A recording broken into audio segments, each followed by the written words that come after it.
네, 우리 좌우 옆 사람과 인사하겠습니다. 사랑합니다. 축복합니다. 예, 사랑합니다. 축복합니다. 예, 띄엄띄엄 앉으셨네요. 예, 2m 거리를 두라 그러니까 우리 장종호 목사님하고 너무 가까이 앉은 거 아닌가? 예, 예, 부부시니까 예, 감사합니다. 예, 한 번 더 인사하겠습니다. 하늘 복 많이 받으세요. 땅에 복 많이 받으세요. 하늘 복 많이 받으세요. 땅에 복 많이 받으세요. 네, 감사합니다. 교회 소식 알려드리겠습니다. 주심교회에 오신 모든 분들을 환영하고 축복합니다. 코로나 바이러스로 인해서 교회에서 예배를 드리지 못하는 것 이해해 주시기 바랍니다. 수요 기도회와 새벽 기도회도 당분간 자유롭게 하시기 바랍니다.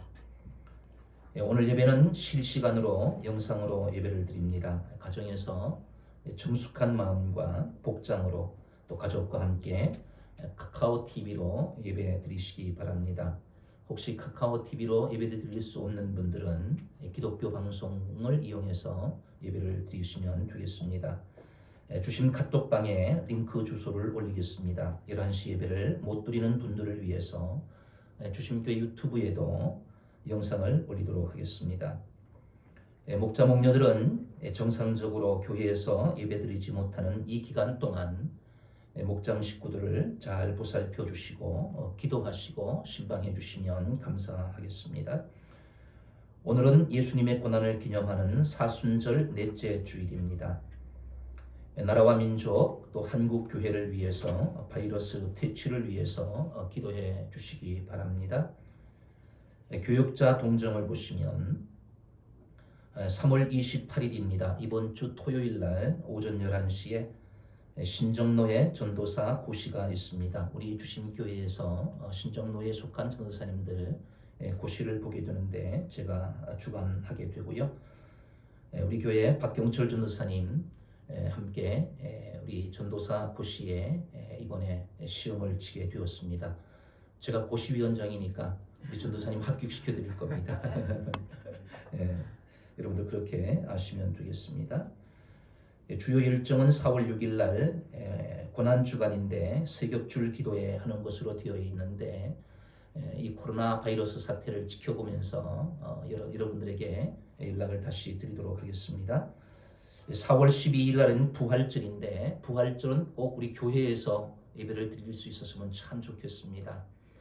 코로나 바이러스 사태가 빨리 끝나서 부활절은 정말 부활의 기쁨을 우리 교회에서 온 주심 가족들과 함께 예배드리기를 소원하면서 기도하고 있는데 여러분들도 위해서 기도해 주시면 감사하겠습니다. 우리 축복성으로 서로 축복하겠습니다. 일어서서 우리 함께 축복하는 시간을 갖습니다.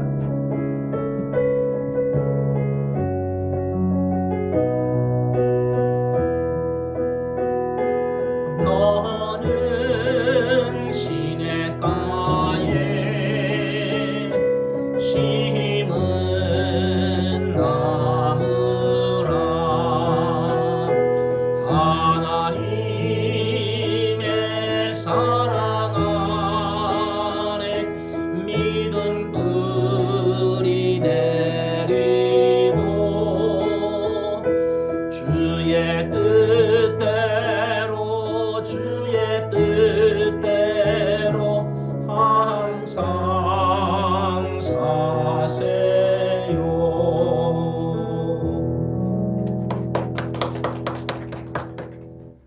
예, 자리에 앉아 주시기 바랍니다.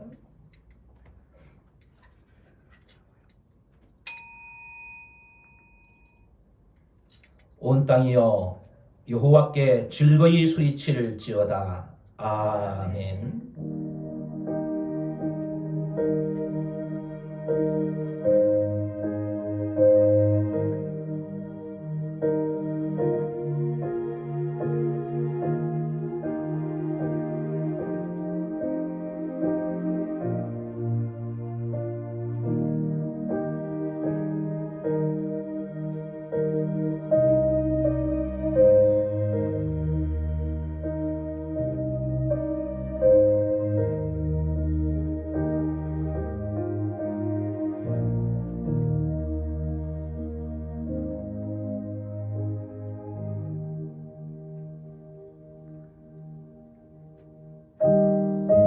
찬송가 23장입니다.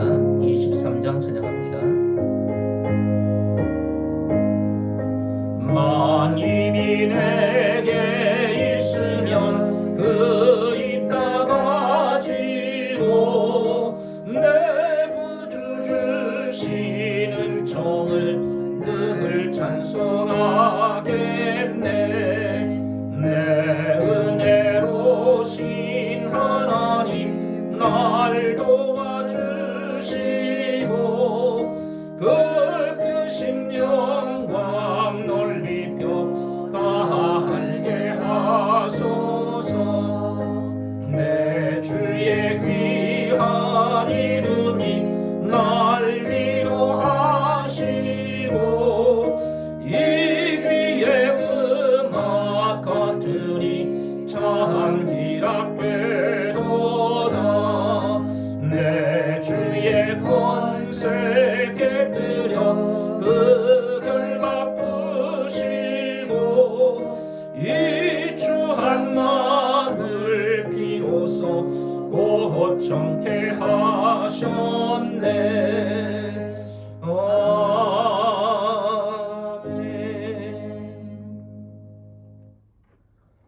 일주일 동안 하나님과 사람 앞에 지은 죄를 회개하는 참회의 기도를 다 함께 해드립시다.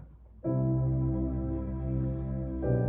아버지, 일주일 동안 살면서 하나님과 사람 앞에 지은 죄의 성을 주님께 고백합니다. 하나님 말씀대로 살지 못한 죄의 성을 주님께 고백합니다. 알고도 행한 죄의 성을 주님께 고백합니다. 하나님 마음을 아프게 했던 나의 생각과 나의 마음으로 나의 입술로 범죄한 죄의 성을 주님께 고백합니다. 하나님 용서하여 주옵소서. 하나님 이 시간을 하나님 앞에 거룩하여서 제물이 되게 하여 주옵소서. 깨끗하고 거룩한 심정으로 주님 앞에 서게 하시고 하나님 앞에 온전한 진리 되는 시간을 되게 하여 주옵소서.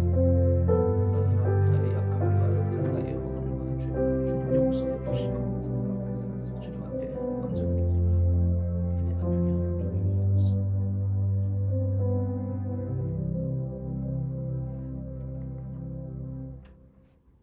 내가 너희의 악행을 사하고 다시는 그 죄를 기억하지 아니하리라. 아멘. 사도신경으로 신앙 고백합니다. 여러분은 누구를 믿습니까? 나는 전능하신 아버지 하나님 천지의 창조주를 믿습니다. 여러분은 누구를 믿습니까? 나는 그의 유일하신 아들 우리 주 예수 그리스도를 믿습니다. 그는 성령으로 잉태되어 동정녀 마리아에게서 나시고 본디오 빌라도에게 고난을 받아 십자가에 못 박혀 죽으시고 장사된 지 사흘 만에 죽은 자 가운데서 다시 살아나셨으며 하늘에 오르시어 전능하신 아버지 하나님 우편에 앉아 계시다가 거기로부터 살아있는 자와 죽은 자를 심판하러 오십니다. 여러분은 누구를 믿습니까? 나는 성령을 믿으며 거룩한 공교회와 성도의 교제와 죄를 용서받는 것과 몸의 부활과 영생을 믿습니다. 아멘. 찬송가 96장입니다. 96장 찬양합니다.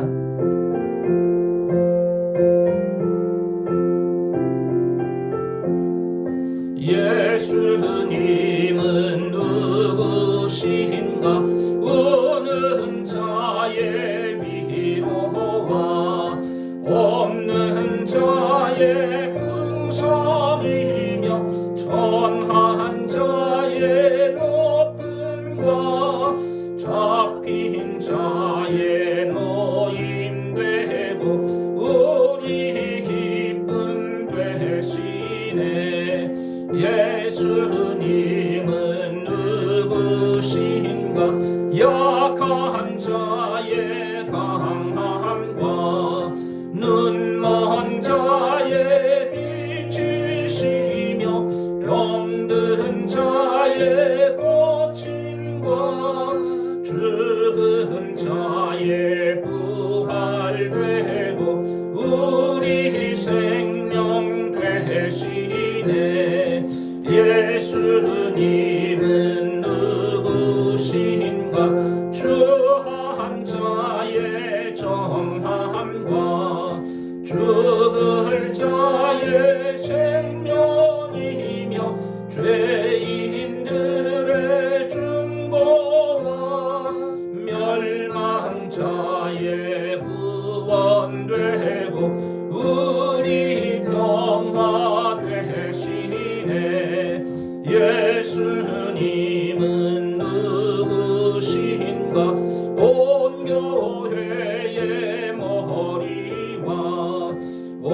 세상에 부주시며 모든 왕의 왕이요 심판하실 주님대로 우리 영광 되시네.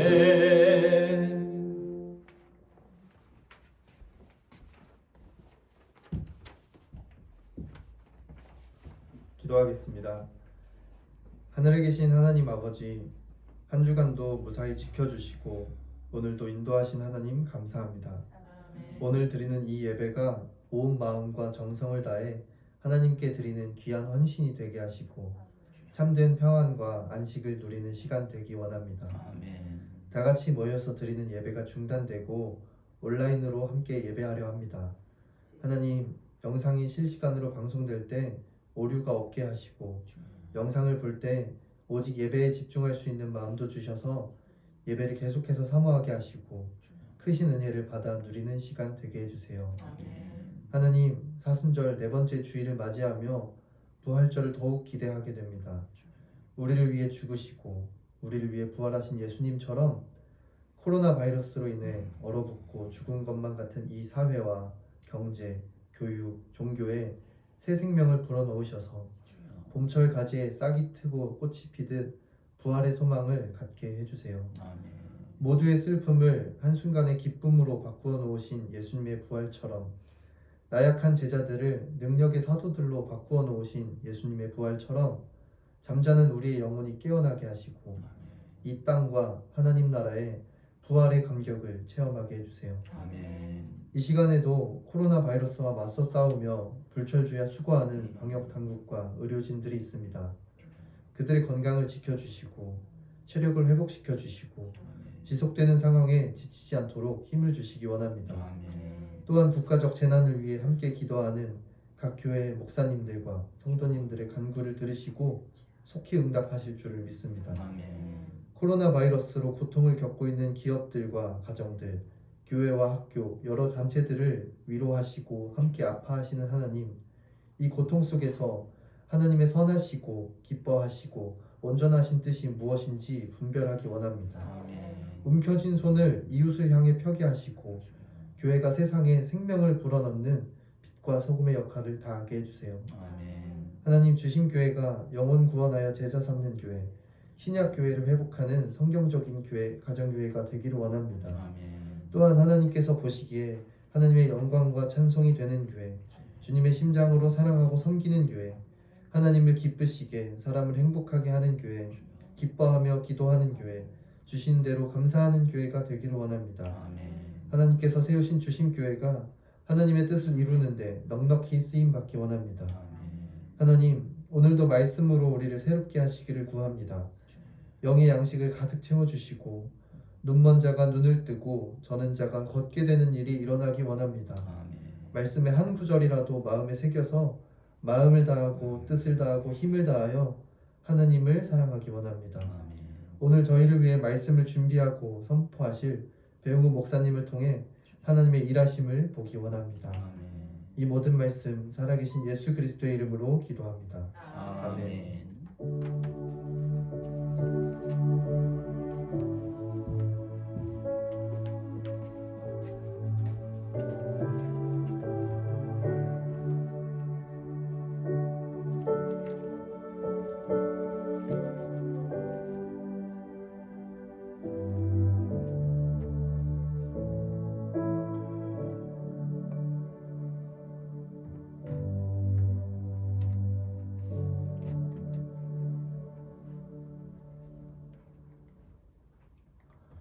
이 시간 주시는 하나님의 말씀은 마태복음 4장 23절로 25절까지 있는 말씀입니다. 마태복음 4장 23절로 25절까지 있는 말씀입니다. 신약성경 5쪽에 있습니다. 스크린에는 나오는데 가정에서 예배를 드리시는 분들은 성경을 찾으셔야겠습니다. 신약성경 5쪽에 있습니다. 마태복음 4장 23절로 25절까지 말씀을 제가 봉독하겠습니다. 예수께서 온 갈릴리에 두루 다니사 그들의 회당에서 가르치시며 천국 복음을 전파하시며 백성 중에 모든 병과 모든 약한 것을 고치시니 그의 소문이 온 수리아에 퍼진지라. 사람들이 모든 앓는 자 곧 각종 병에 걸려서 고통당하는 자, 귀신 들린 자, 간질하는 자, 중풍병자들을 데려오니 그들을 고치시더라. 갈릴리와 데가볼리와 예루살렘과 유대와 요단강 건너편에서 수많은 무리가 따르니라. 아멘.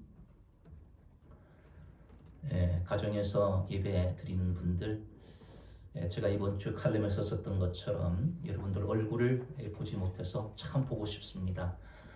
3주가 되었으니까 오랫동안 못 본 것 같습니다.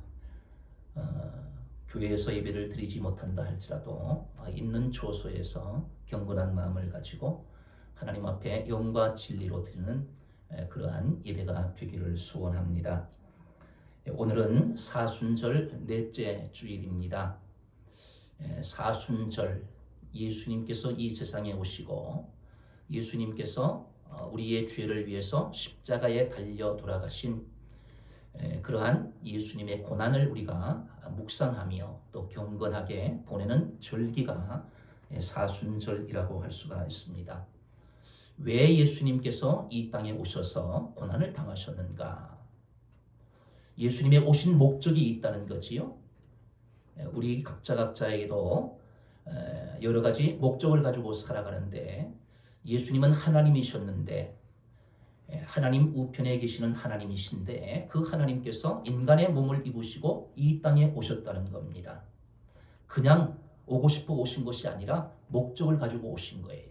아무 의미가 의미 없이 오신 것이 아니라 이 땅에 친히 인간의 몸을 입으시고 오신 목적을 가지고 오셨고 그 목적을 위해서 사시다가 그 목적을 이루시고 가신 분이 예수님이십니다. 그래서 오늘 본문을 통해서 예수님께서 육신을 입으시고 이 땅에 오신 목적이 무엇인가?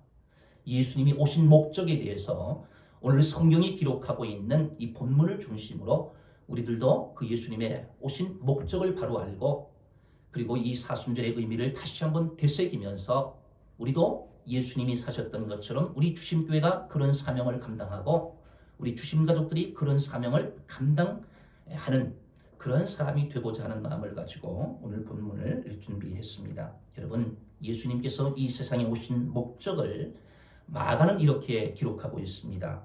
우리가 잘 알고 있는 마가복음 10장 45절이지요. 인자가 온 것은 섬김을 받으려 함이 아니라 도리어 섬기려 하고 자기 목숨을 많은 사람의 대속물로 주려 함이니라. 예수님이 이 땅에 오신 이유는 섬김을 받으러 오신 것이 아니라는 거지요. 하나님이신데 우리 인간이 당연히 하나님을 섬겨야 되는데 그 높고 높은 보좌를 부리시고 이 땅에 오신 것은 우리 인간들이 섬기는 그런 섬김을 받으러 오신 것이 아니라 도리어 섬기러 오셨다. 그렇게 말씀하고 있습니다.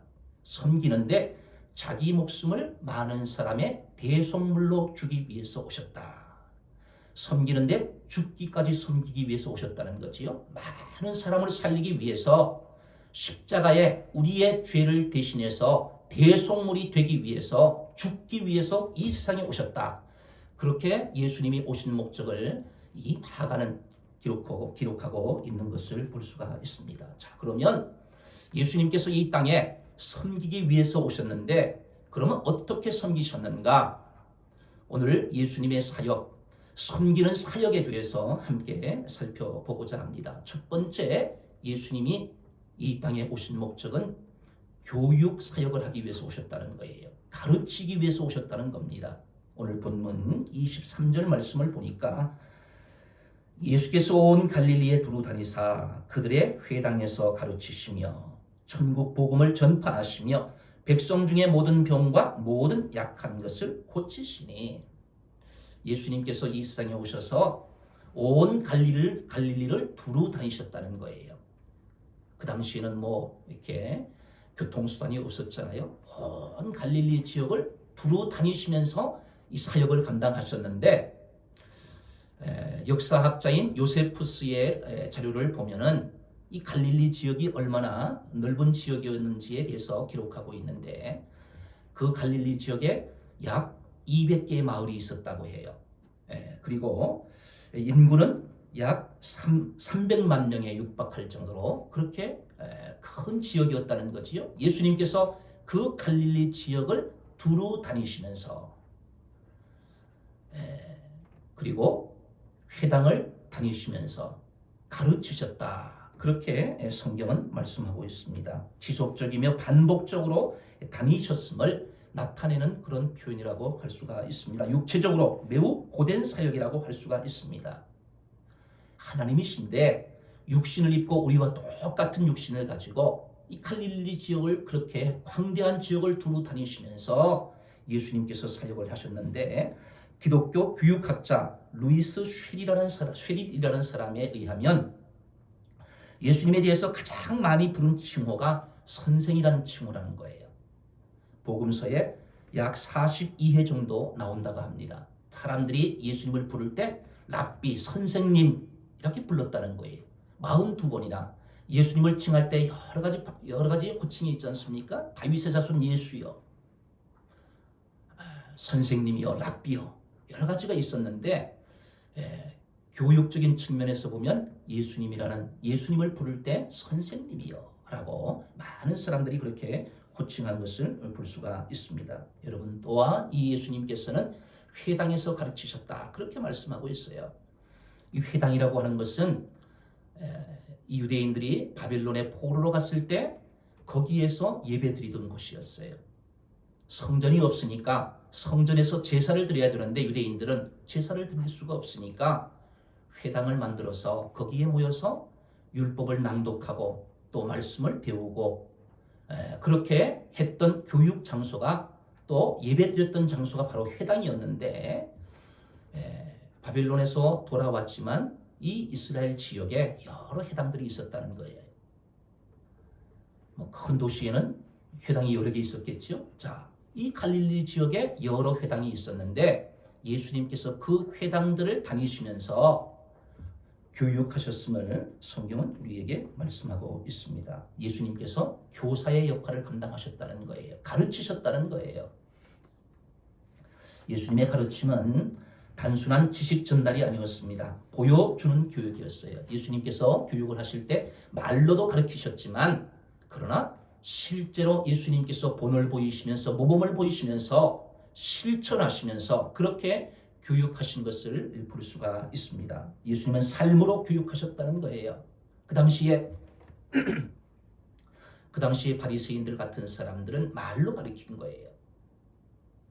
그런데 예수님께서는 그들을 향해서 외식하는 자들이야. 말은 잘하는데 말로는 잘 가르치는데 삶으로 실천하지 않고 삶으로 본을 보여주지 않는 그들을 향해서 예수님께서 외식하는 자들이다. 그렇게 예수님 책망하신 것을 볼 수가 있습니다. 그러면서 예수님께서는 말씀으로도 가르치셨잖아요. 비유를 통해서 하나님의 말씀을 쉽게 재미있게 그렇게 자연을 통해서 교보제로 활용해서 그렇게 가르치셨어요. 그러나 예수님은 말로만 가르치신 것이 아니라 예수님은 삶으로 실천하시면서 우리에게 교육하신 것을 볼 수가 있습니다. 제자들 사이에서 누가 크냐 하는 문제로 서로 싸움이 일어났습니다. 그때 예수님께서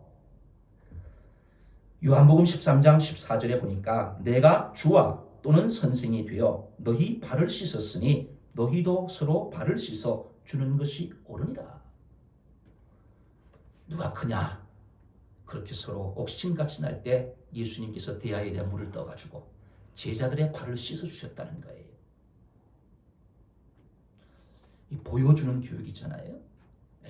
삶으로 예수님께서 실천하시면서 보여주면서 그렇게 교육하신 모습을 성경은 우리에게 보여주고 있습니다. 또한 예수님께서 마태복음 5장 44절에 보면 너희 원수를 사랑하며 너희를 박해하는 자를 위하여 기도하라 이렇게 가르치셨는데 이 가르침대로 예수님께서 십자가에 달리셔서 누가복음 23장 34절에 보면 아버지 저들을 사하여 주옵소서 자기들이 하는 것을 알지 못함이니이다. 말씀만 하신 것이 아니라 그것을 삶으로 실천하시면서 보여주시면서 우리에게 가르쳐 주셨다는 말씀이지요. 여러분, 학교 교육이 중요하잖아요. 우리가 학교를 다녀서 지금 이렇게 성장하여서 또 여러 가지 지식을 가지고 살아가지 않습니까? 중요하지요. 학교는 지식을 전달하는 곳이지 않습니까? 그러나 교회는 온전한 사람을 만들어가는 것이 교회임을 성경은 우리에게 말씀하고 있습니다. 에베소서 4장 13절에 보면 우리가 다 하나님의 아들을 믿는 것과 아는 일에 하나가 되어 온전한 사람을 이루어 그리스도의 장성한 분량이 충만한 데까지 이르리니, 기독교 교육의 목적이에요. 우리 주심교회 교회학교의 목적입니다. 교회학교뿐만 아니라 예수님께서 이 땅에 오셔서 우리에게 가르치시는 사역, 그것을 정리하면 온전한 사람을 만드는 거예요. 하나님을 믿는 것과 아는 것이 하나가 되는 삶.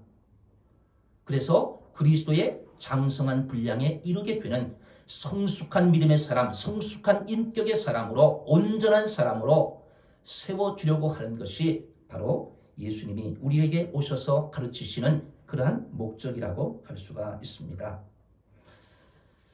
여러분, 살아가다 보면 우리가 여러 사람들을 만나잖아요. 저도 목사님들하고 여러 목사님들하고 교제를 하는데 믿음이 좋은 목사님들이 참 많으신 것 같아요. 또 믿음 좋은 사람들이 참 많습니다. 그런데 교제하다 보면 믿음은 좋은데 인격이 부족한 분들이 계시는 것 같아요.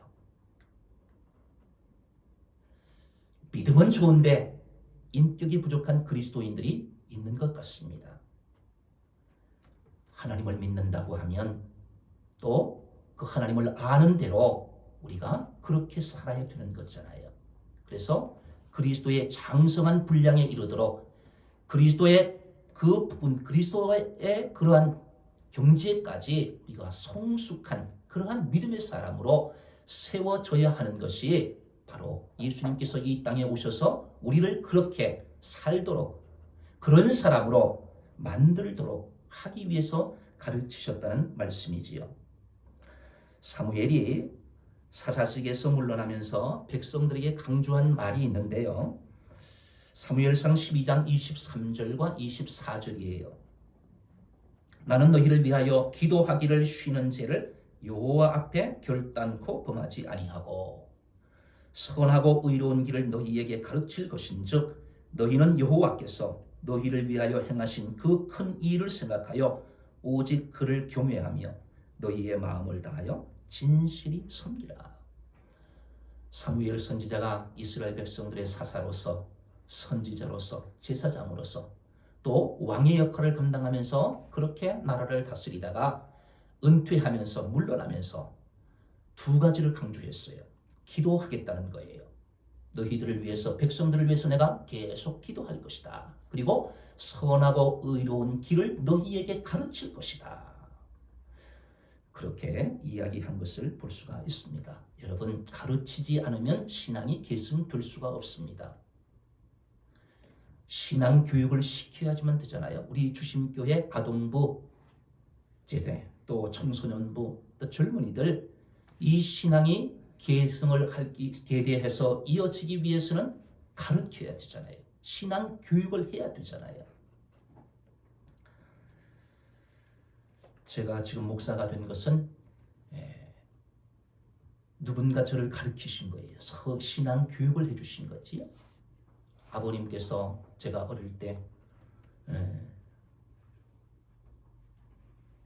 교회에 출석하는 것, 중학교 때부터 중학생이 되니까 저녁 예배까지 나가야 된다는 거예요. 꼭 저를 저녁 예배까지 이렇게 참석하도록 하셨어요. 그리고 주일날은 교사, 교회 조그만 교회였으니까, 시골 교회였으니까 교사가 없으니까 중학교 고학년 되니까 교사하라는 거예요. 보고 뭘 알겠어요. 그런데 교사했어요. 그리고 겨울에 추우니까 추워서 교회가 추우니까 빨리 가가지고 난로를 내가 피우라는 거예요. 그래가지고 시골교회 겨울엔 제가 난로 피우는 담당이었습니다. 그때는 참 불평도 있었고 억지로 그런 것들을 했는데 지금 돌이켜보니까 그것이 저에게 좋은 신앙인 교육이 된 것 같아요. 그래서 제가 목사가 되었다 그런 생각을 하고 있습니다. 제가 지금까지 살아오면서 좀 후회가 되고 우리 아이들한테 좀 미안한 마음이 뭐냐 하면 신앙 교육 제가 잘 못 시킨 것 같아요. 우리 아이들. 아버님처럼 우리 자녀들에게 제가 신앙 교육을 잘 못 시킨 것이 마음속에 늘 좀 부족한 부분이고 또 죄스러운 부분이고 회개하는 그런 부분이에요. 우리 두 아들 믿음을 좀 잘 계승했으면 좋겠는데, 계대했으면 좋겠는데, 우리 조상들의 그 믿음을 잘 본받았으면 좋겠는데 그렇지 못해서 제가 늘 자녀들을 위해서 기도하고 있는 부분이기도 합니다. 여러분, 우리가 믿음 생활을 하기 위해서는 우리의 다음 세대들이 신앙 교육을 잘 받아야 되잖아요. 신앙을 이어가기 위해서는 예수님께서 이 땅에 오셔서 가르치셨던 것처럼 말씀으로 가르치시고 삶으로 실천하며 보여주시며 가르쳤던 것처럼 우리들도 가르치는 이러한 사역을 잘 감당해야 될 줄 믿습니다. 예수님의 교육 목표는 지상명령인 마태복음 28장 20절에 기록된 것 같이 내가 너희에게 분부한 모든 것을 가르쳐 지키게 하라. 내가 너희에게 분부한 모든 것, 내가 이 땅에 와서 교육 사역했던 것, 너희 제자들에게 보여주었던 것, 가르쳤던 것, 그 모든 분부한 것, 그것을 너희들도 가르쳐서 지키게 하라. 예수님이 지상 명령으로 우리에게 들려주신 것을 볼 수가 있습니다. 예수님처럼 말과 행동이 일치하는 사람이 되어야 하고 말로 가르치고 삶으로 실천하는 그러한 사람이 되어야 합니다. 며칠 전에 어떤 단체로부터 우편물이 교회로 왔어요. 뜯어보니까 제가 알고 있는 사람이 보냈어요. 그 단체의 이사장인 분이 제가 알고 있는 분이더라고요. 낙곰수의 멤버였고요. 제가 교육전도사 할 때 제가 고등부 전도사였는데 그때 고등부 교사였어요. 지금은 뭐 방송계에 이렇게 많이 알려진 그런 사람인데 그분의 아버님께서 제가 그 교육전도사로 있던 교회의 담임 목사님이셨는데 지금 원로 목사님이 되셨어요. 참 인격자셨습니다. 그런데 그분이 글이 한국교회를 굉장히 비판하는 글을 많이 쓰셨어요. 설교는 뭐 그렇게 안 하셨는데 그분이 쓰신 글들은 한국교회를 굉장히 비판하고 한국교회의 경종을 울리는 그러한 글들을 많이 쓰셨습니다. 그러면서 제가 돌이켜보니까 참 인격자고 훌륭하신 분인데 제가 그분을 통해서 얻은 교훈이 뭐냐 하면 지금 이분은 교회를 비판하고 교회를 자기는 어떻게 생각할지 모르지만 제가 볼 땐 그래요. 교회를 비판하고 교회를 무너뜨리는 데 앞장서는 그런 일들을 하고 있어요. 교회의 좋은 점보다는 교회의 비판적인 것, 교회의 부정적인 부분들 그것들을 부각시켜서 교회를 공격하고 목사님들을 공격하는 그런 일들을 하는 것을 볼 수가 있는데 왜 그렇게 되었을까? 제가 전도사 할 때 저희 고등부 교사할 때는 그렇지 않았는데 왜 그렇게 되었을까? 제가 돌이켜보니까 아버님 되시는 목사님이 교회를 비판하고 자꾸만 그런 것들을 하셨으니까 아마 자라면서 그런 것들의 영향을 받았지 않았을까라는 생각을 하게 됩니다.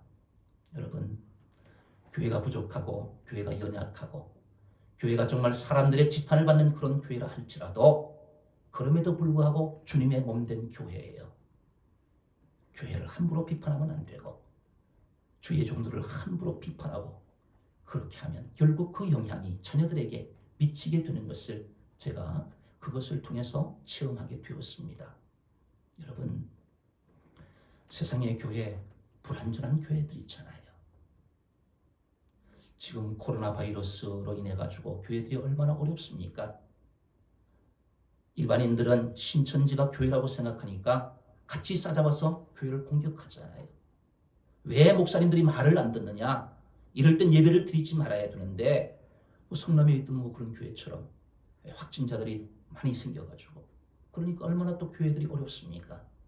여러 가지 사회적인 여러 가지 여건들이 참으로 어려운 그런 지경에 있는데 여러분 그럼에도 불구하고 하나님의 몸된 교회이고 주님께서 세우신 교회인 줄 믿습니다. 그렇다고 하면 우리가 이 교회를 사랑해야 되고 교회에서 선포되는 말씀대로 우리가 살아야 되는 것이고 또 하나님께서 우리에게 들려주시는 그 교훈의 말씀들을 실천하며 그렇게 살아야 되는 것이 바로 우리 그리스도인들의 자세인 줄 믿습니다. 지금 영상으로 우리가 예배를 드리고 있는데요. 언제까지 이렇게 드려야 될지 모르잖아요. 같이 모여서 우리가 산 제물이 되어서 하나님 앞에 예배를 드려야 되는데 그렇지 못하고 그냥 영상으로 우리가 집에서 예배를 드리고 있지만 여러분들 이러한 시간을 우리가 보내고 있다 할지라도 정말 하나님께서 우리에게 말씀하시는 대로 바른 예배자가 되어야 할 줄 믿습니다. 삶으로 헌신하며 비록 장소는 가정에서 또 다른 장소에서 예배 드린다 할지라도 예수님께서 우리에게 가르쳐 주셨던 그 예배의 모범을 통하여서 예수님께서 우리에게 가르쳐 주신 대로 삶으로 하나님 앞에 예배 드리는 그러한 예배자들이 되어야 할 줄 믿습니다.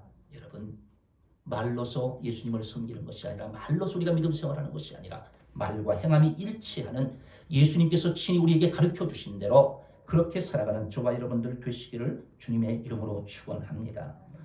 예수님이 오신 목적 두 번째는 복음 사역이라고 할 수 있습니다.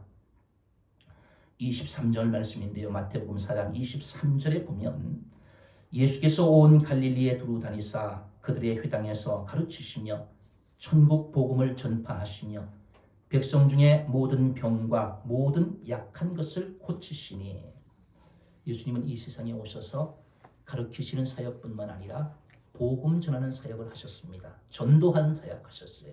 선교하는 그런 일을 하셨다는 말씀이지요. 어디든지 언제든지 누구든지 복음을 전하는 그런 일을 하셨습니다. 예수님은 공생애를 시작하면서 처음으로 외치신 말씀이 회개하라 천국이 가까웠다. 그렇게 말씀하셨어요. 회개하라는 거예요. 천국이 가까웠다는 거예요. 하나님의 나라가 가까이 왔다는 거예요. 그렇기 때문에 너희들이 회개하고 돌이키라는 거지요.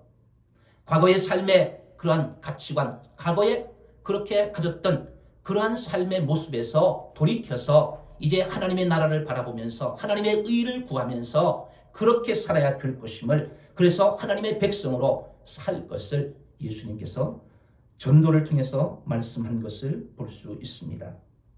예수님께서는 직접 다니시지 않으면서 두루 다니지 않으면서도 복음을 증거할 수 있었는데 하나님이시기 때문에 내 앞에 다 와라 그렇게 할 수 있었는데 예수님이 직접 두루 다니시면서 갈릴리 지역을 걸으시면서 그렇게 피곤하신 그러한 사역을 예수님이 직접 감당하셨어요. 왜 그렇게 하셨을까? 여러분 생명을 살리기 위해서는 헌신이 필요한 거예요. 한 생명을 살리는 것이 저절로 되는 게 아니잖아요. 예수님께서 갈릴리 온 지역을 두루 다니시면서 가르치실 뿐만 아니라 천국 복음을 전파하셔서 죽어가는 영혼들을 살리는 그런 사역을 직접 다니시면서 그렇게 행하신 것을 볼 수 있어요. 여러분 왜 어머니들이 자녀를 사랑합니까? 생명을 낳았기 때문에 그렇잖아요.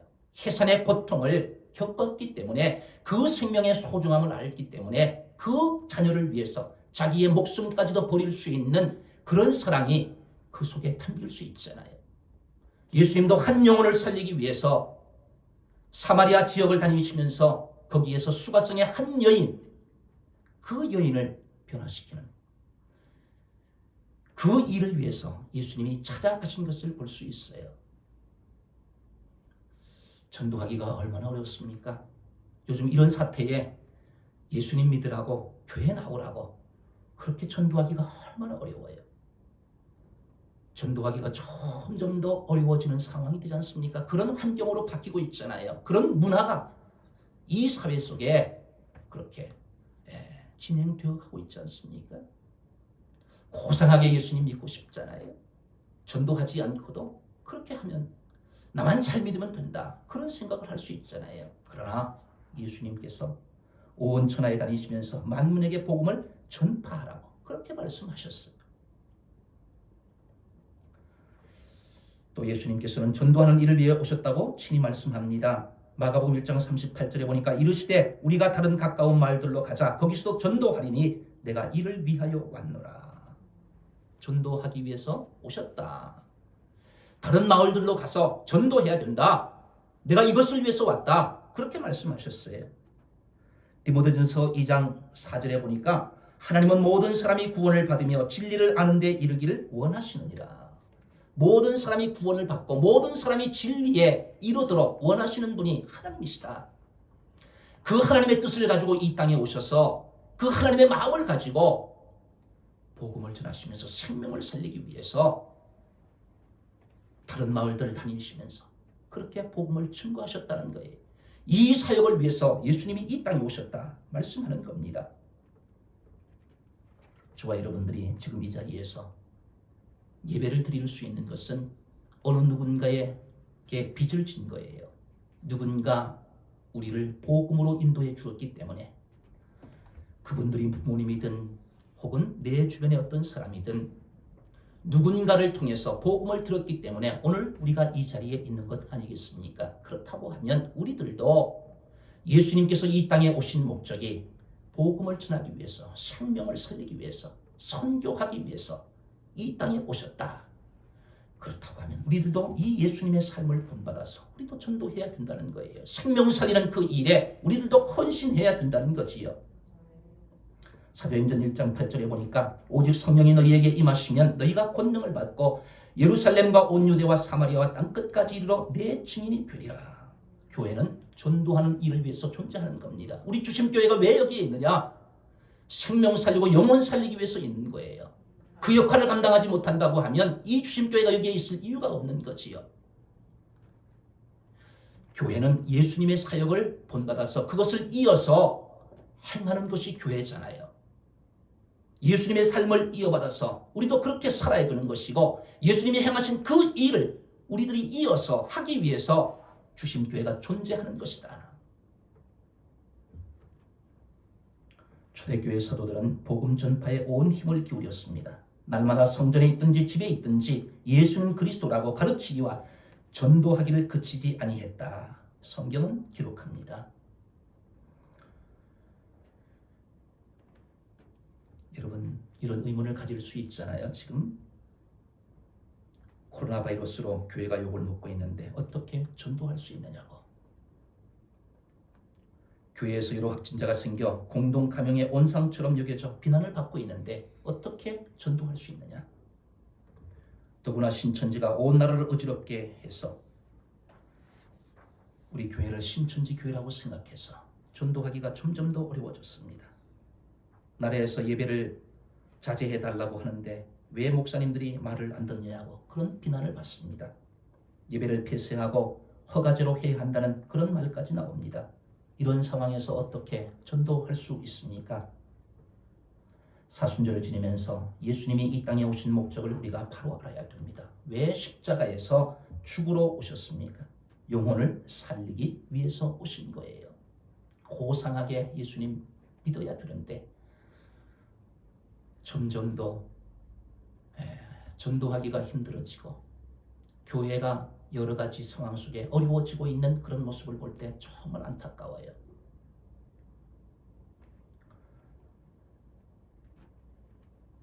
앞으로 차별금지법이 통과되면 우리는 고상하게 예수님을 믿을 수밖에 없습니다. 함부로 전도도 하지 못해요.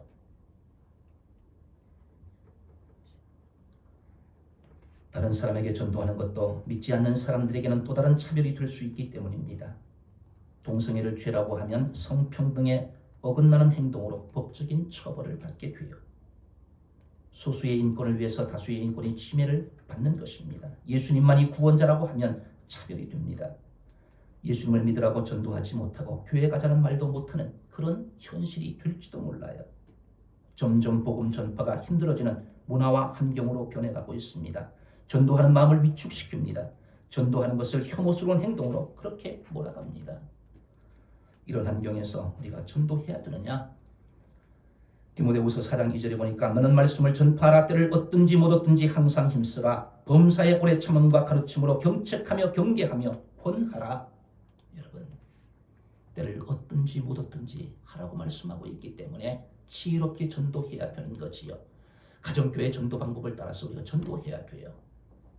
믿지 않는 사람들, 비신자들, 그런 사람들, 신천지는 믿는 사람들에게 전도해가지고 신천지 교인으로 만드는 거잖아요. 교회를 무너뜨리고 자기들 신천지 교인들만 그렇게 잘 되게 하는 게 그게 전도 방법인데 우리는 그렇지 않잖아요. 믿지 않는 사람들, 비신자들에게 전도해서 그들이 예수님 믿게 하는 것, 그것이 우리의 바른 전도법이잖아요. 그러기 위해서 관계 전도하는 거잖아요. 아는 사람들에게 내가 삶으로 실천하고 섬기면서 그래서 목장으로 이끌어오고 그래서 그들이 예수님 믿게 만드는 이러한 가정교회 전도 방법을 통해서 우리가 때를 얻든지 못 얻든지 전파하는 그런 사명을 감당해야 될 줄 믿습니다. 이것이 교회의 존재 목적이기 때문에 그래요. 예수님께서 이 사역을 하기 위해서 오셨기 때문에 우리가 그 예수님의 사역을 이어받아서 교회가 이 사명을 감당하기 위해서 존재하기 때문에 우리가 그 사명을 감당해야 된다는 거예요. 제가 새벽마다 기도하는 기도의 제목이 있습니다. 가족, 친척, 친구, 이웃들 중에 믿지 않는 사람들, 낙심한 신자들, 교회를 정하지 못한 사람들, 바로 그런 사람들에게 전도하자. 예수님을 몰라서 죽어가는 사람들, 그 비신자들, 그들에게 전도해서 그들이 세례받게 하는 것, 주심교회가 큰 대형교회가 되는 것, 그것 제가 꿈꾸는 것 아닙니다. 여러분, 예수님이 이 사역을 하기 위해서 죽어가는 생명, 영혼 살리는, 생명 살리는, 전도하는 이 사역을 감당하기 위해서 오셨기 때문에 믿지 않는 한 영혼, 천하보다 귀한 그 영혼을 위해서 우리가 섬기면서 그 사명을 감당하는 그런 교회가 되기를 소원하고 그런 우리가 주신 가족들이 되기를 소원합니다. 예수님의 오신 목적 마지막 세 번째는 봉사사역입니다. 23절부터 25절 말씀인데 마태복음 4장 23절부터 25절 같이 한번 읽어보겠습니다. 시작. 예수께서 온 갈릴리에 두루다니사 그들의 회당에서 가르치시며 천국 복음을 전파하시며 백성 중에 모든 병과 모든 약한 것을 고치시니 그의 소문이 온 수리아에 퍼진지라. 사람들이 모든 앓는 자 곧 각속 병에 걸려서 고통당하는 자, 귀신 들린 자, 간질하는 자, 중풍병자들을 데려오니 그들을 고치시더라. 갈릴리와 데가볼리와 예루살렘과 유대와 요단강 건너편에서 수많은 무리가 따르니라. 아멘. 시간이 많이 갔는데 설교가 조금 길어져서 죄송해요. 빨리 한다고 끝내야 되는데 너무 길어져서 여러분 마지막 사역 예수님 봉사 사역이에요. 이 세상에 오셔서 예수님은 섬기는 사역을 하신 거예요. 봉사하는 사역을 하셨어요. 각종 병에 걸려 있는 사람, 신체적으로 불안전한 사람, 병으로 고통받고 있는 사람, 귀신 들린 사람, 정신적으로 약한 사람들, 그런 사람들을 고치고 그런 사람들을 살리고 그런 사람들을 세워주는 그러한 봉사사역을 하기 위해서 예수님께서 이 땅에 오셨다 말씀하고 있는 겁니다. 영과 혼과 몸을 온전히 고치는 전인 치유 사역을 하신 분이 바로 예수님이십니다. 유대인이든 이방인이든 차별하지 않으셨으며 또한 가벼운 병이든 중병이든 불치병이든 가리지 않고 모두 치료해 주셨습니다. 은혜를 받고자 나오는 사람은 누구나 만나주시고 그들을 치료해 주셨어요. 이런 사역을 하시느라 예수님은 심신이 피곤하셨어요. 요한복음 4장 6절에 보니까 거기 또 야곱의 우물이 있더라. 예수께서 길 가시다가 피곤하여 우물 곁에 그대로 앉으시니 때가 6시쯤 되었더라. 피곤하여 우물 곁에 그대로 앉았다. 이런 사역들을 예수님이 감당하시느라 몸이 피곤하셨다는 거예요. 하나님이신 그분이 육신을 가지고 있었기 때문에 이 사역을 열심히 하시느라 피곤하셨다는 거예요. 그리고 마가복음 3장 20절에 보니까 집에 들어가시니 무리가 다시 모임으로 식사할 겨를도 없는지라. 섬기는 이 사역을 감당하기 위해서 식사할 겨를도 없으면서 또 쪽잠을 주무시면서 예수님께서 그렇게 봉사 사역을 감당하셨다는 말씀이지요. 예수님은 이런 사역을 지속하기 위해서 제자들을 선발하셨고 임상훈련을 하셨습니다. 예수님이 이 땅에서 그 사역을 하시다가 이제 하나님의 나라에 가게 되면 그 사역을 이어받을 사람이 필요한데 그것을 위해서 제자들을 선발하셨다는 거예요. 그리고 그들에게 예수님께서 사역을 맡기시고 그리고 그 사역을 맡은 제자들이 예루살렘 초대교회에서 교회를 통해서 그 사역을 이어가고 그 사역이 오늘 주심교회까지 이르게 되어서 우리가 이 사역을 지금 이어서 하고 있다는 거예요. 예수님이 이 세상에 오신 목적을 교회가 바로 이어서 이 사역을 감당해야 된다는 거지요. 예루살렘 초대교회의 모습은 사도행전 2장 42절에 그들이 사도의 가르침을 받아 서로 교제하고 떡을 떼며 오로지 기도하기를 힘쓰니라. 이런 예수님의 소문이 온 수리아에 퍼졌다. 유대 땅뿐만 아니라 요단강 서편까지, 또 요단강 동편과 서편, 그리고 수리아까지, 대가볼리 여러 지역에 이 예수님의 사역의 소문이 퍼져나가게 되었다는 겁니다. 이방인에게도 복음이 증거되는 그런 사역이 오늘 성경에 기록되어 있습니다. 여러분, 우리 주심교회가 이런 사역을 감당해야 될 줄 믿습니다. 우리 교회가 예수님의 가르치는 사역을 이어받아서 우리 교회 학교 잘 가르쳐야 되잖아요. 다음 세대들을 잘 세워나가야 되잖아요. 예수님의 이 복음 사역을 위해서 우리가 국내 전도뿐만 아니라 해외 선교, 목장별로 선교지를 위해서 기도하며 물질로 후원하고 있지 않습니까? 봉사사역을 위해서 미오림 복지재단, 그런 일들 우리가 감당해야 되잖아요. 이것을 위해서 이 예수님의 사역을 이어가기 위해서 우리가 존재하는 것이고, 그리고 이 주심교회가 여기에 있는 이유가 바로 그것이기 때문에 우리가 이 사순절을 지나면서 예수님이 이 땅에 오신 목적을 다시 한번 되새기면서 우리가 그것을 다시 한번 정말 예수님의 그 사역을 이어가고자 하는 그런 마음과 결단을 우리가 되새겨야 될 줄 믿습니다. 이 사순절 기간 동안에 예수님께서 이 세상에 오신 목적을 우리가 잘 생각하고 그 사역을 이어가는 저와 여러분들 되시고, 이 사순절에 예수님의 오신 목적을 잘 본받아서 그 사역을 펼쳐나가는 우리 모든 주신 가족들이 되시기를 주님의 이름으로 축원합니다. 교회에서 모이지 못하는데 일주일 동안 다시 한번 우리가 한번 내가 삶 속에서 이 예수님의 사역을 본받아서 무엇을 실천할 것인가, 작은 것이라도 가르치는 사역, 예수님의 그 말씀을 우리가 잘 배워야 또 가르칠 수 있잖아요. 우리 VIP들에게, 우리 자녀들에게 가르치는 그런 사역을 감당하고, 또 복음 전파를 위해서 내가 품고 있는 VIP들을 위해서 사회적인 환경이 어떠하다 할지라도 영혼을 사랑하는 그 마음을 가지고 정말 섬기면서 사랑하면서 영혼을 위해서 예수님이 이 땅에 오신 그 목적대로 우리가 영혼을 사랑하면서 전도하고, 그리고 약하고 소외된 사람들, 지금 질병으로 고통받고 있는 사람들, 사회적인 약자들, 이런 사람들에게 주님의 심장으로 사랑하고 섬기는 그런 것들을 구체적으로 실천해 나가는 저와 여러분들, 우리 모든 주신 가족들이 되시기를 주님의 이름으로 축원합니다. 우리 함께 기도하겠습니다.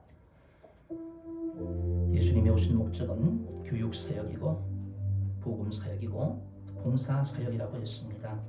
이 사순절에 이 예수님의 오신 목적을 다시 한번 우리가 생각하면서 우리 교회와 또 우리 개인이 이 사역을 이어받을 수 있는 그런 사람, 그런 교회가 되게 해달라. 우리 함께 기도하시길 바라고요. 나라와 민족을 위해서 우리 함께 또 기도하도록 하겠습니다. 코로나 바이러스 사태를 위해서 기도해 주시기 바랍니다. 모든 국민들을 지켜주시고 확산을 막기 위해서 노력하는 정부와 관계부처, 의료 관계자들에게 힘과 능력과 지혜를 주셔서 방역과 치료를 잘 감당하게 해달라고, 사회 경제적 어려움이 조속히 해결되게 하시고 사회 취약계층과 소상공인들을 안전하게 지켜달라고, 각 교회의 사역과 성도들의 신앙생활이 위축되지 않고 담대하게 믿음으로 이기게 해달라고, 신천지를 비롯한 이단 세력의 몰락과 침투로부터 교회들을 안전하게 지켜주시고 악한 이단 세력들의 실체가 드러나고 사라지게 하옵소서. 코로나 바이러스를 성령의 불로 소멸하여 주시고 교회와 성도들을 안전하게 지켜달라고 위에서 기도해 주시고, 4월 15일 날 이제 총선이 다가오고 있는데 하나님을 경외하며 나라와 백성과 교회를 사랑하는 그런 국회의원이 선출되게 해달라. 우리 함께 이러한 기도의 제목들을 가지고 함께 기도하도록 하겠습니다. 할렐루야. 하나님 아버지, 은혜와 사랑을 감사합니다. 하나님 앞에 저희들이 교회에 나와서 예배드리지 못한다 할지라도 있는 초소에서 예배드릴 수 있는 그런 마음 주시고 믿음 주신 것 감사합니다. 하나님, 이 사순절을 지나면서 우리가 예수님이 이 세상에 오신 목적을 다시 한번 되새김질하게 하시고 그 목적을 우리가 본받아서 그 예수님의 사역을 이어가는 교회가 되게 하시고 우리 모든 주심 가족이 될 수 있도록 하나님 도와주옵소서. 작은 것 하나하나 실천해 나갈 수 있도록 주님 도와주옵소서. 하나님, 여러 가지 상황과 환경이 어렵다 할지라도 하나님, 참으로 우리가 낭망하지 않게 하시고 포기하지 않게 하시고 예수님의 사역을 본받아 이어가는 귀한 하나님의 사람들을 될 수 있도록 주님 도와주셔서 우리를 통해서 하나님의 나라가 확장되게 하시고 우리를 통해서 구원받는 사람들의 숫자가 늘어나게 하시고 우리를 통해서 약하고 소외된 사람들이 위로받고 소망을 얻게 되는 그런 삶의 주인공들이 될 수 있도록 하나님 도와주옵소서. 우리 다음 세대를 책임지는 교회가 될 수 있도록 도와주셔서 하나님, 다음 세대들이 우리의 믿음을 잘 기대해 나갈 수 있도록 주여 축복하여 주옵소서. 하나님 아버지, 나라와 민족을 주님께서 불쌍히 여겨주셔서 하나님, 이 어려운 사태를 잘 극복할 수 있는 지혜와 용기와 믿음과 은혜를 허락하여 주옵소서. 하나님 아버지, 참으로 코로나 사태로 인하여서 고통과 두려움 속에 있는 우리 국민들을 지켜주시고 확산을 막기 위해 노력하는 정부와 관계부처 의료 관계자들에게 힘과 능력과 지혜를 주셔서 방역과 치료를 잘 감당케 하시며 사회 경제적 어려움이 조속히 해결되게 하시고 사회 취약계층과 소상공인들을 안전하게 지켜주옵소서. 각 교회 사역과 성도들의 신앙생활이 위축되지 않게 하시고 담대하게 믿음으로 이기게 하옵소서. 신천지를 비롯한 이단 세력의 모략과 침투로부터 교회들을 안전하게 지켜주시고 악한 이단 세력들의 실체가 드러나고 사라지게 하여 주옵소서. 코로나 바이러스를 성령의 불로 소멸하여 주시고 교회와 성도들을 안전하게 보호하여 주옵소서. 4월 15일 날 총선에서 하나님을 경외하며 나라와 백성과 교회를 사랑하는 국회의원이 선출되게 하여 주옵소서. 하나님 함께하여 주시옵소서.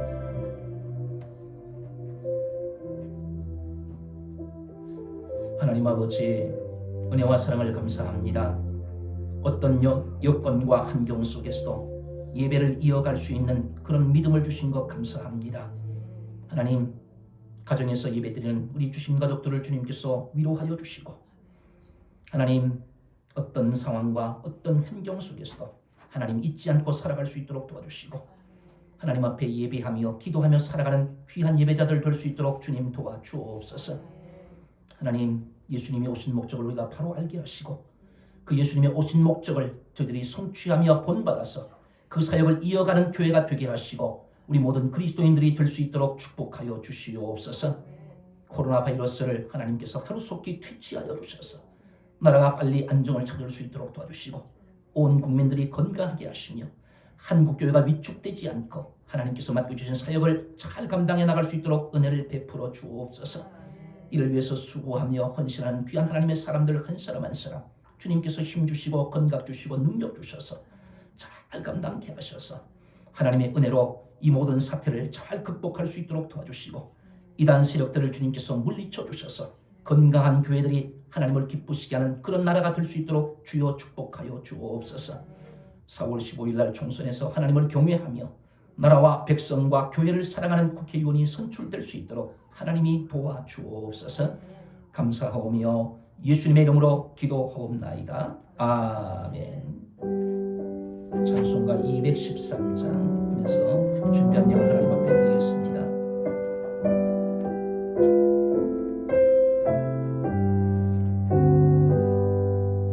나의 생명 드리니 주여 받아 주셔서 세상 살아갈 동안 찬송하게 하소서. 손과 발을 드리니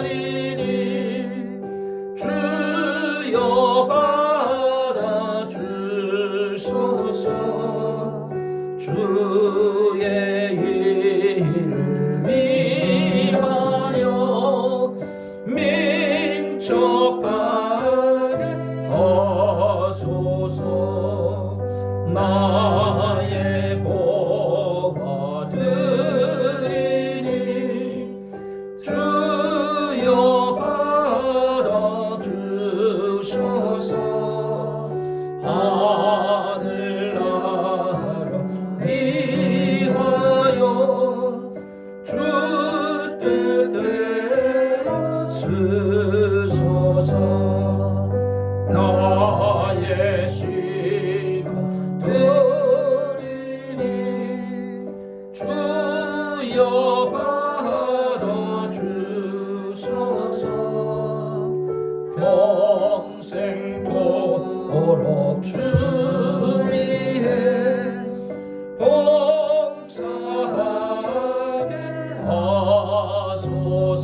아버지,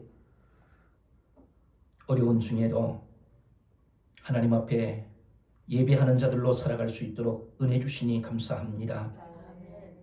가정에서 예배드리는 우리 주신 가족들을 주님께서 안전하게 지켜주시고 하나님이 보호해 주시고 하나님께서 날개 아래 품어주시고 눈동자와 같이 하나님께서 늘 보호하여 주셔서 하나님의 생명싸개로 안전하게 살아갈 수 있도록 주여 축복하여 주옵소서.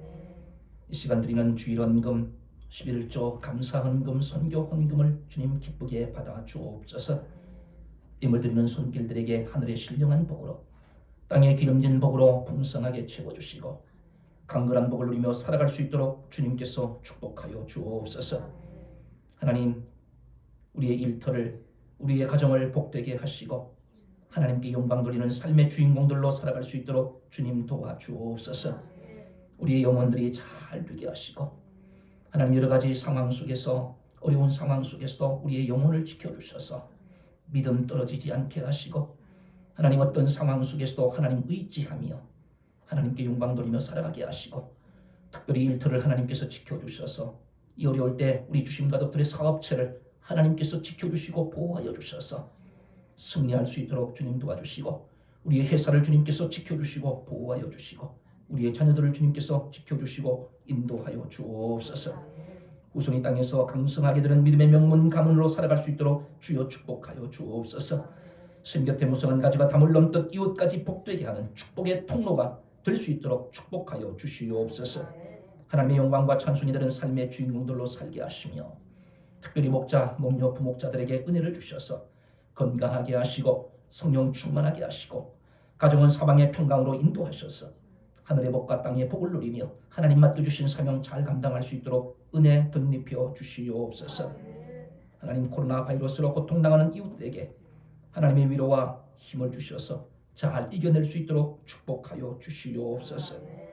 하나님 아버지, 이 예물이 하나님의 영광을 위해서 쓰일 수 있도록 도와주시고 하나님을 알지 못하는 사람, 주님을 알지 못하는 사람들에게 예수 그리스도를 알리는데 아름답게 쓰임받는 생명 살리는 복된 예물 될 수 있도록 주여 축복하여 주옵소서. 감사하오며 예수님의 이름으로 기도하옵나이다. 아멘.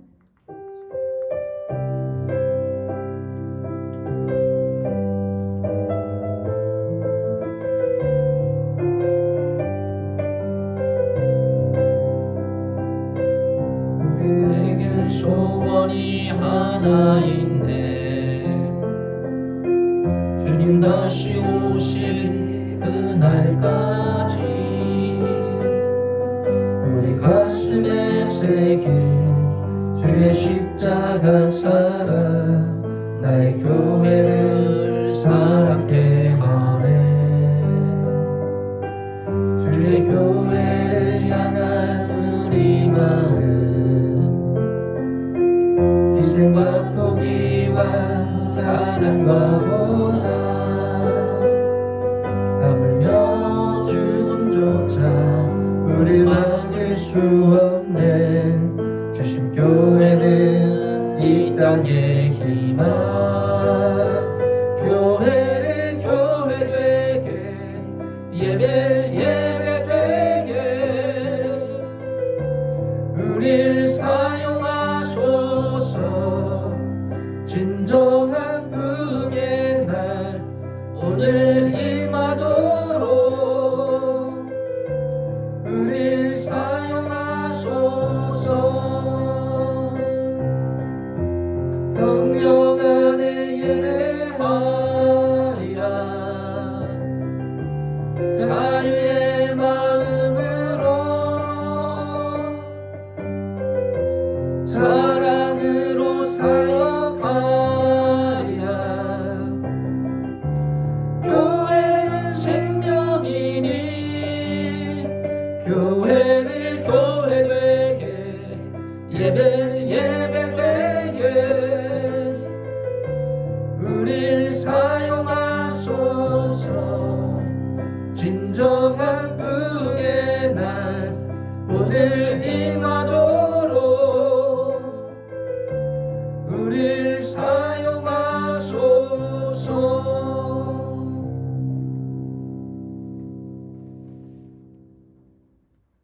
이제는 우리 주 예수 그리스도의 무한하신 은혜와 하나님 아버지의 극진하신 사랑하심과 성령님의 교통 충만 역사 위로 감동하심이 예수님의 오신 목적을 알고 이 사순절 기간 동안 그 예수님의 사역을 본받아 살기를 소원하는 우리 모든 주심 가족들과 저들의 가정과 저들의 자녀들과 저들의 일터와 사역 위에 이 나라 이 민족과 한국 교회 위에 이제로부터 영원토록 함께 있을지어다. 아멘.